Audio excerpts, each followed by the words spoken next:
Okay, now in this session we're going to look at alterations and improvements and what provisions there may be in the lease and what impact this might have for the tenant in terms of the operation of the business. We've looked at user, and it might be that during the term of the lease the tenant doesn't change the nature of their use of the property, so doesn't ever have to consider what the user clause says and apply for landlord's consent for change of use. However, it's more likely during the term of the lease that a tenant will want to carry out some form of alteration or improvement to the property. So this is a particularly key clause of the lease. So let's have a look at an example lease clause. So just take a moment to read that.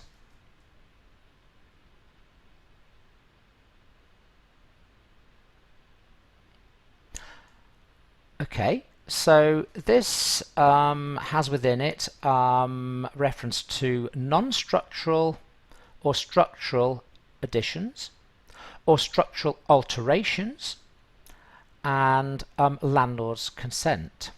So in this instance it's saying you can't make any non-structural or structural additions or structural alterations without the landlord's prior consent. Let's have a look at what that means.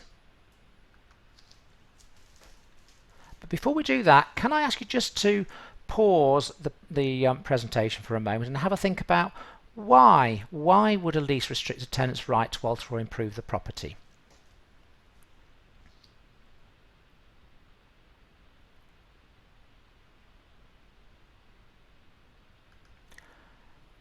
Okay, so within a lease, the lease clause may differentiate between internal and external alterations and improvements and structural and non-structural alterations or improvements. And what is quite common when summarizing leases, if you're getting the information onto a database, common with databases, it'll be checkboxes that will differentiate between internal, external, structural and non-structural. So a tick if it's required or a cross if it's not required. So do we need to get landlord's consent for internal alterations? If it's got a cross, then that's your system would be telling you we don't need to get landlord's consent.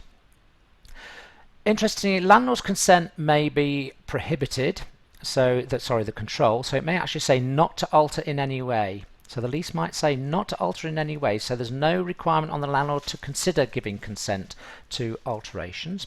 Or it might more commonly be qualified, so say not without landlord's prior consent. So what's the difference between alterations and improvements? Not actually 100% clear cut, slightly grey area, but if you look at the definitions here, an alteration is defined as a change to the physical form of the building, but examples given are things like moving internal office partitioning. So you might take the floor of an office block. When you take it on lease, it may have been completely open plan. You'll install office partitioning to create your cellular offices, meeting rooms, etc., for which you'll get landlord's consent at the time. But during the term of the lease you might want to change the layout, and that would be deemed to be an alteration.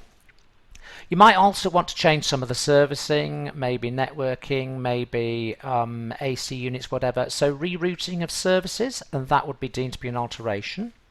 And it might be you want to create an opening in an internal structural wall, so to open up two areas, and that would be deemed to be an alteration. What about an improvement? Well, if you read this definition here, it talks about an improvement being something which, from the tenant's viewpoint, so from the nature of the tenant's viewpoint, their business, makes occupation and enjoyment of the premises either by betterment or addition, so making better or adding to, more convenient and comfortable to the tenant. A little bit woolly in my opinion, but the examples given here, and you'll see they're more substantial, would be installing a mezzanine floor, So within, say, a workshop building, installing steel structure on a mezzanine floor with staircase to access to create storage, or even offices within the workshop or the warehouse. Or it might be by extending the property, so building an extension on, single story, two-story, create additional offices or additional workshops or whatever. So a real addition to the property. Now, in relation to alterations and improvements, it's the Landlord and Tenant Act 1927 that applies in terms of legislation. Section 19.2. This, as this provides a 20 lease which prohibits improvements without the landlord's consent, so where consent is required, that consent shall not be unreasonably withheld. So there's always this test of reasonableness. We talked about that before, reasonableness. So the landlord must be reasonable in considering the tenant's consent for improvements. But the landlord can charge a reasonable sum to cover any damage to or diminution in the value of the property as a result of these improvements or neighbouring property within the landlord's ownership. Similarly, the landlord can charge for legal and other expenses it incurs in connection with granting consent.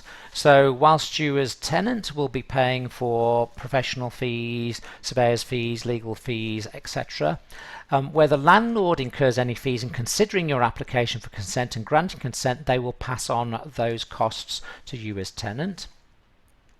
And then there's a provision that if improvement doesn't add to the letting value of the premises, the landlord can, if it's reasonable to do so, require the tenant to reinstate the property. So it may be that you as tenant install a mezzanine floor during your occupation of the property and you get landlord's consent, but at the end of the lease the landlord can ask you to remove that mezzanine if it doesn't add to the letting value, so that you're returning the property in the condition and in the form in which it was originally let. So that's something you'd need to budget for as a business. Now, section 19.3, this enables a business tenant to carry out improvements which are prohibited by the lease, but which improve the letting value of the premises, and in this instance the landlord can opt to do the work themselves. So the landlord would say, okay, I will consent to these improvements, but I will carry them out myself and fund them myself, in return for which I will charge an increased rent for the property to reflect the increase in rental value that those improvements bring. So that can be good for the business in terms you might not be required to make the capital outlay for the improvements, but then you would have an increased revenue commitment in terms of the increased rent that you would then be required to pay to the landlord. So just focusing a little bit on why consent is important, have a look at the rent review. That's an example of an improvement, a mezzanine floor within a small workshop property. Particularly important at rent review and lease renewal, because if the lease requires you to obtain consent for these improvements and you failed to do so, then at rent review, and we will be looking at rent review in another presentation, but at rent review the landlord would be able to rentalise those improvements. Similarly, at lease expiry, the landlord would be able to, granting a new lease, charge a rent for the property, including that mezzanine floor area.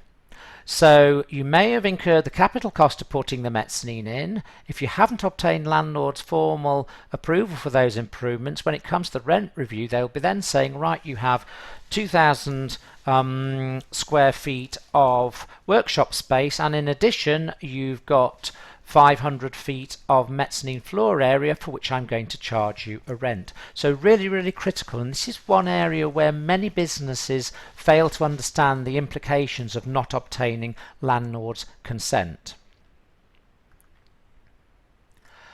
What happens at the end of the lease? I've touched on that. Well, a tenant that has complied with the 27 Act and got consent may actually be able to obtain compensation for those improvements if they add to the letting value of the property.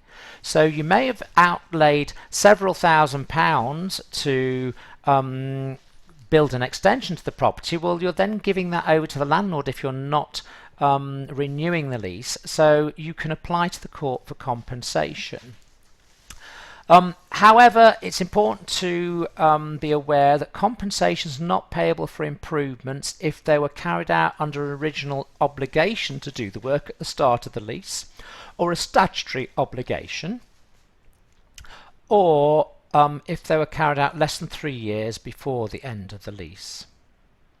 Now, the compensation is the lower, that's the important bit, of the addition to the value of the premises and the cost of improvement at prices at the end of the lease.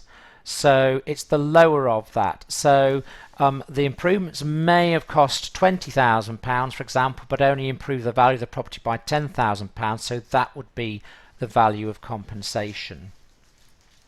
Now the tenant has to choose between taking compensation, so leaving the property and not taking new lease, or taking a new lease. So the compensation is only payable if you actually quit the premises and don't take a new lease.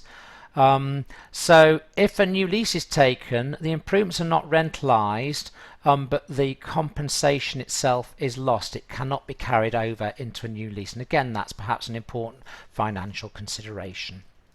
Okay, so that's covered the broad areas of alterations and improvements that will be relevant for a business. So we'll move on when you're ready to the next session.